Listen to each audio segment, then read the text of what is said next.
Assalamualaikum warahmatullahi wabarakatuh dan hai semua penonton. Dengar ke suara saya? Kalau dengar boleh tulis dekat komen tu, dengar ke, tak dengar ke.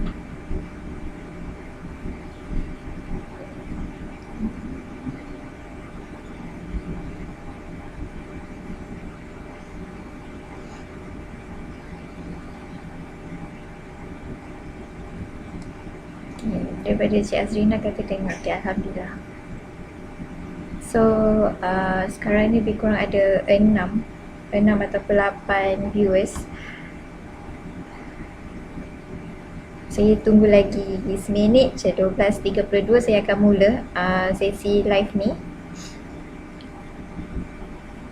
So, mana penonton yang dah hadir, bolehlah ajak kawan-kawan ke family untuk join Facebook Live MD Solution ataupun share link supaya meriah lah live hari ni.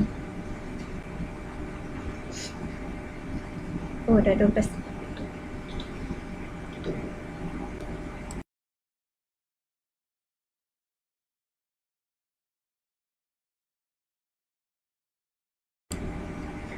So, saya akan mulakan sesi Facebook Live MD Solution pada hari Isnin ni. Sebelum tu saya ingin memperkenalkan nama saya Nurul Alia daripada tim teknikal. So, apa khabar semua penonton? Semoga sihat ataupun tengah lunch ke, tengah makan apa, boleh je drop dekat ruangan komen. Okay, so hari ni topik untuk Facebook Live adalah berkenaan pengenalan kepada HTML. So, saya akan mulakan.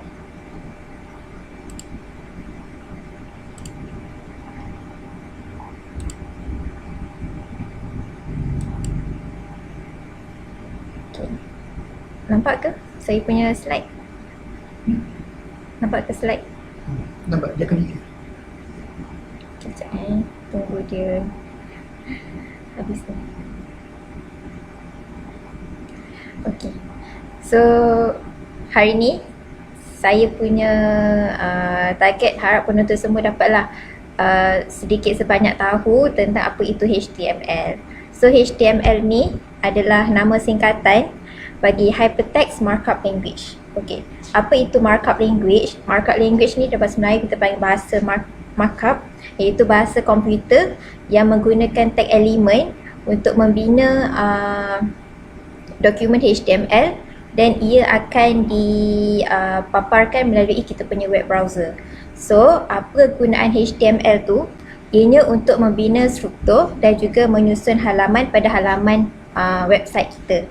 Kalau tak ada HTML tu, kita tak akan nampak interface macam ni. Kita tak akan nampak adanya background, adanya macam button-button dekat website yang kita nak daftar ke apa-apa online form. Kita tak akan nampak benda tu tanpa adanya HTML.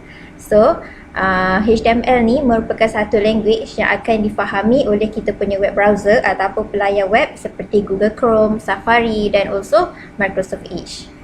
Seterusnya, mari kita kenal siapakah pencipta, siapakah yang invent HTML ni. Okay. So, pencipta HTML ni bernama Tim Berners-Lee. Okay, Tim Berners-Lee ni merupakan seorang graduan fizik daripada University Oxford. After bergraduat, beliau bekerja di sebuah syarikat telekomunikasi dan ada menghasilkan sebuah perisian untuk printer yang dinamakan typesetting. Kemudian lebih kurang pada tahun 1980-an, beliau telah bekerja secara kontrak di CERN Research Institute di Switzerland. Okay, di sana beliau telah mendapat inspirasi untuk menghasilkan sebuah sistem pengurusan maklumat untuk kegunaan di CERN lah.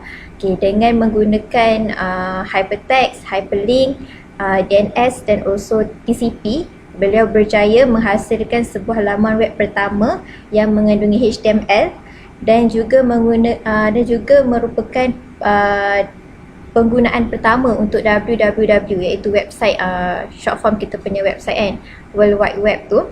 Tu merupakan pertama kalilah penggunaan www. So, kalau penonton semua tadi ingin nak tengok macam mana rupa first website, boleh je pergi dekat info.cern.ch untuk tengok macam mana rupa web pertama kita. So seterusnya saya akan kongsi tentang evolusi HTML. So HTML ni secara anggaran lah pada tahun 1989 ataupun 1990 macam tu HTML diperkenalkan. Okey, dalam HTML yang first ni dia mengandungi teks dan juga hyperlink, sama juga dengan HTML+. Dan kemudian pada HTML 2.0 ini merupakan HTML yang official release, yang secara sah lah diperkenalkan. Okay, dalam HTML 2.0 tu adanya background, adanya text color dan juga adanya label. Kemudian dalam HTML 3.2 diperkenalkan pula elemen tagging baru, iaitu applets, base font dan juga text flow. Okay, lepas tu pergi ke HTML 4.01. Dalam HTML 4.01 ni adanya combination CSS, lagi satu computer language yang digunakan pakai untuk mencantikkan lagi kita punya style HTML tu, dan juga adanya font type. Okay, dan last kali iaitu versi HTML5 yang sekarang ni digunakan secara meluas dan juga stabil, dan ianya ada multimedia support dan juga pelbagai lagi features elemen yang menarik lah yang digunakan pakai, seperti yang anda dapat lihat dekat mana-mana website yang anda buka. Dia punya interface tu macam tu lah, dia banyak sangat elemen yang digunakan pakai dalam HTML5. Okay, seterusnya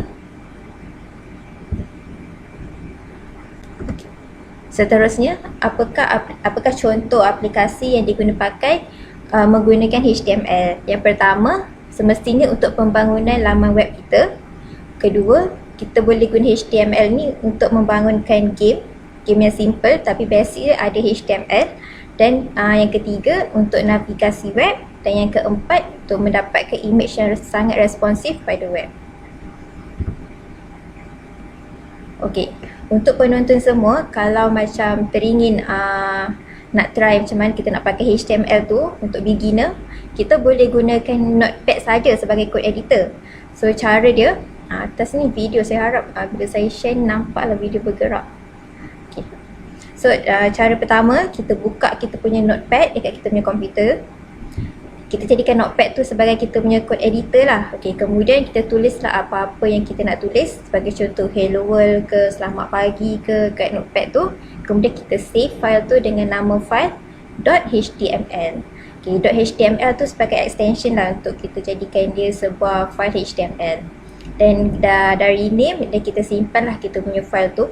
Kemudian kita buka file yang kita dah save tadi dengan menggunakan web browser seperti Google Chrome, Microsoft Edge ataupun Safari ataupun Mozilla pun boleh juga, tak ada masalah.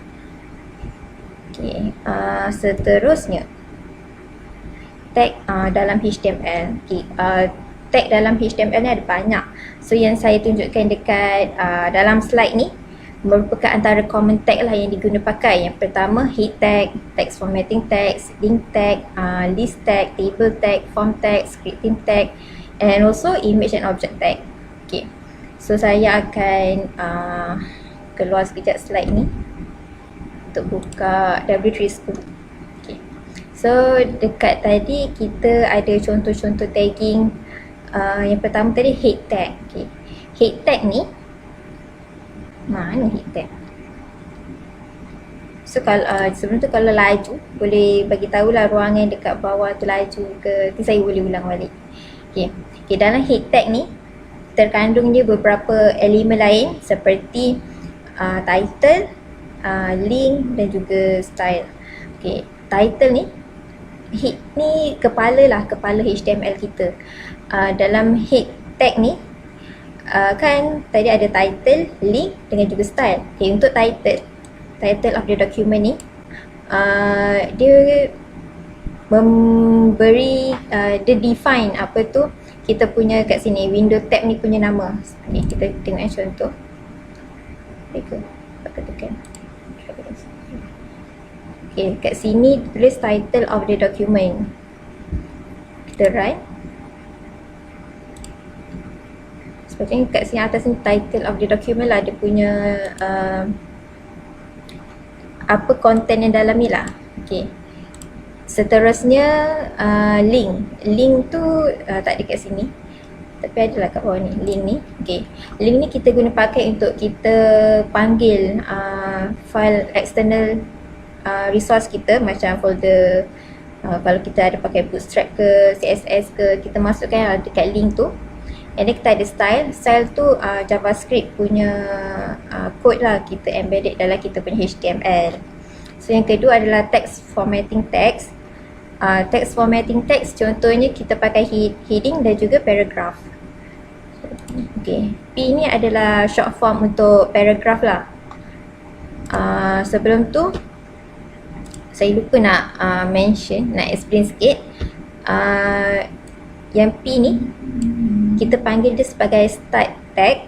Tak semestinya P. So dalam tagging yang depan tu kita panggil dia sebagai start tag. And then dalam ni kita panggil dia sebagai content. Okay. Dan hujung ni kita panggil dia sebagai end tag. So apa-apa macam perkataan yang message kita nak sampaikan, kita tulislah dalam content ni. Dan dalam start tag ni pun kita boleh tambah atribut-atribut lain lah, seperti class, style dan dia punya value lah yang berkenaan. Okay, so ini heading tag ni. Heading tag ni kita pakai selalunya kita nak nampakkan lah tajuk artikel ke, tajuk apa-apa ke kan. Kita pakai heading tag. Paragraph tag ni selalunya untuk content lah. Content kita punya, macam kita nak apa-apalah, macam kita punya news tu kan, content news tu kita pakai paragraph. Okay, yang ketiga adalah link tag. Tadi saya dah explain dah, link tag tu untuk panggil kita punya external source. Dan keempat list tag. List tag terbahagi kepada dua, ordered dengan unordered. Ordered tu sekiranya tersusun, unordered tu dia tak susun lah. Macam saya cari UL.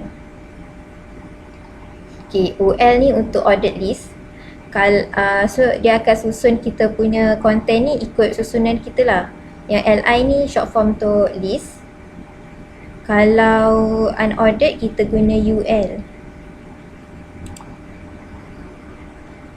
Okay, UL.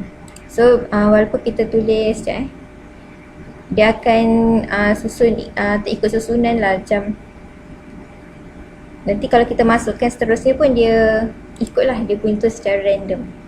Kemudian table tag. Okay, yang kelima table tag. Table tag tu untuk kita create table. Okay, untuk kita create table. Dan yang keenam form tag. Form tag tu kita guna untuk create form yang akan guna input daripada user. Mana form?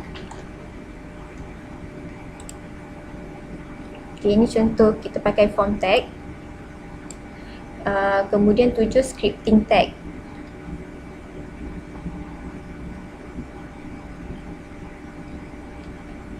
Sekejap.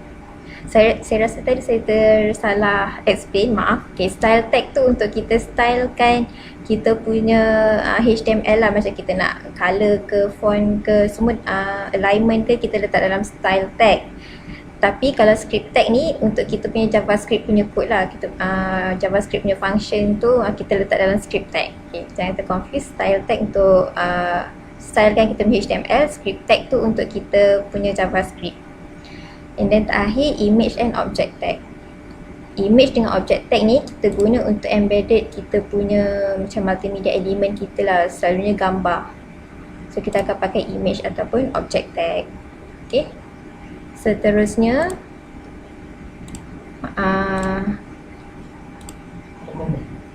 sekejap, tak nampak komen. Okay. Seterusnya perbezaan HTML yang sebelum ni dengan HTML5 yang sekarang ni, yang lebih stabil, yang dikena pakai, yang saya kata tadi banyak sangat elemen kan. Okay. Sebelum ni kita pakai div header macam ni kan, untuk kita define lah ini untuk header, ini untuk navbar. Tapi HTML5 ni dia lebih semantik. Okay, maksud semantik kat sini kegunaan tagging tu dia akan ikut nama yang kita guna pakai dalam tagging tu. Macam tagging header kita guna untuk header, tagging nav ni, navbar ni untuk kita create kita punya navbar. Macam aside ni untuk content untuk sidebar kita, artikel ni untuk kita tahulah untuk artikel kita masukkan kita punya content paragraph tu dalam tu je, and then footer ni untuk kaki bawah kita punya HTML. So dia lebih semantik lah, kita tahu kegunaan tagging tu siap-siap, kita tak adalah nak kena declare balik pakai division ni kan. Itulah dia lebih tersusun lah bila guna HTML5 ni. Kalau ada soalan tulis dulu, nanti saya baca kemudian sebab saya tak nampak soalan.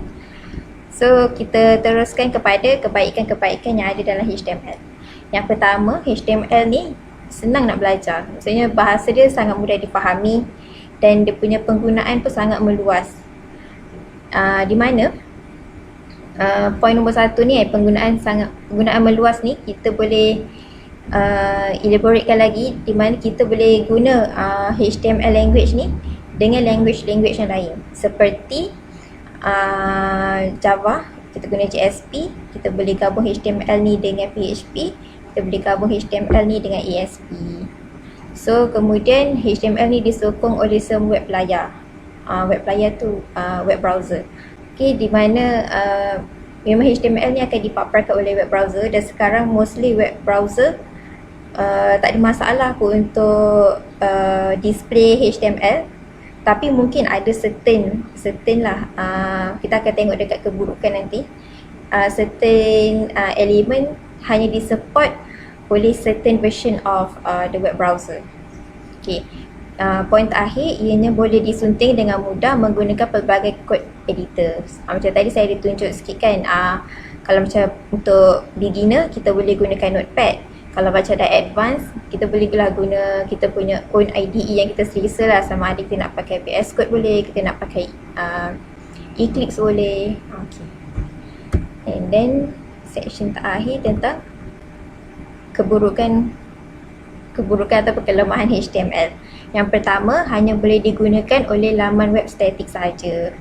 Okay, maksudnya kat sini rupa yang kita nampak kat kita punya web browser tu, itu sahaja HTML dia. Yang buatkan dia macam kita boleh pergi ke tempat lain tu, dia ada language lain yang diguna pakai, ada certain teknologi ataupun extension lain yang kita kena guna pakai. So kalau kita nak jadikan dia dynamic, kita kena combine lah dengan ada teknologi ataupun language. Macam kita nak pakai JavaScript, kita pakai language yang server side lah, yang lebih dynamic lah, seperti tadi saya ada sebutkan macam PHP, Java. Kita akan pakai macam tu lah untuk jadikan dia dynamic. So HTML ni memang untuk macam kita nampak paparan dia, itulah dia.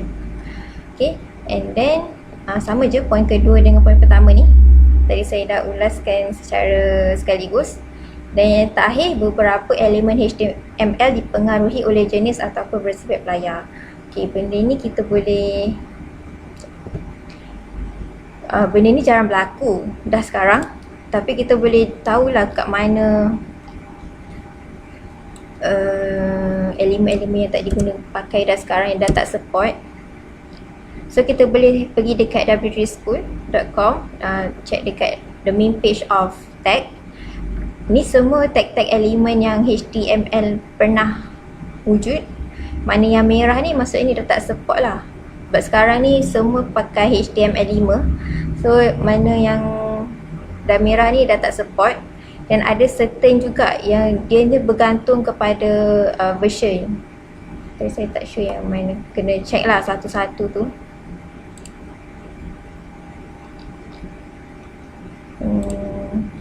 Kita cuba tengok.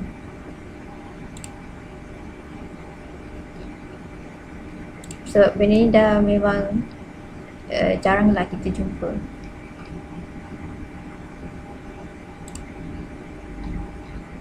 Okay, yang ni contoh lah. Maksudnya macam elemen tag picture ni, not all browser version support. Dia ada version-version dia lah tersendiri yang akan boleh display kita punya tagging picture tu. So itu sahaja untuk perkongsian introduction to HTML. Saya akan pergi balik untuk tengok komen-komen yang ada. Hilanglah komen tepi ni. Oh, kejap. Baru masuk. Senang tak nak, daripada Azim Azmi, senang tak nak belajar HTML ni kalau saya tak ada coding background? Senang. Jawapan saya adalah senang sebab HTML ni kiranya computer language betul-betul pemula. Memang kalau kita nak coding apa-apa pun, kita nak hasilkan dia, HTML lah the first language yang kita akan belajar dan memang easy to understand. Boleh tak run tag tu tanpa penutup tag? Tak boleh. Okay. Melainkan tag input, ada certain tag tu boleh. Dia ada yang slash and then the arrow tu. Tapi kebanyakan tag, kalau kita perlukan content di dalam tu, yang start tag, content and tag tu, memang kena ada penutup tag. Kalau tak nanti dia tak keluar ataupun nanti tengok kita punya display tu lain macam. Daripada Mursyid Arba'in, tag ni case sensitif tak? Saya tak pernah pula, tapi rasanya jarang orang tak ikut case sensitif. Okay. Lagi. Oh tu je, 3 je. Betul ke 3 je?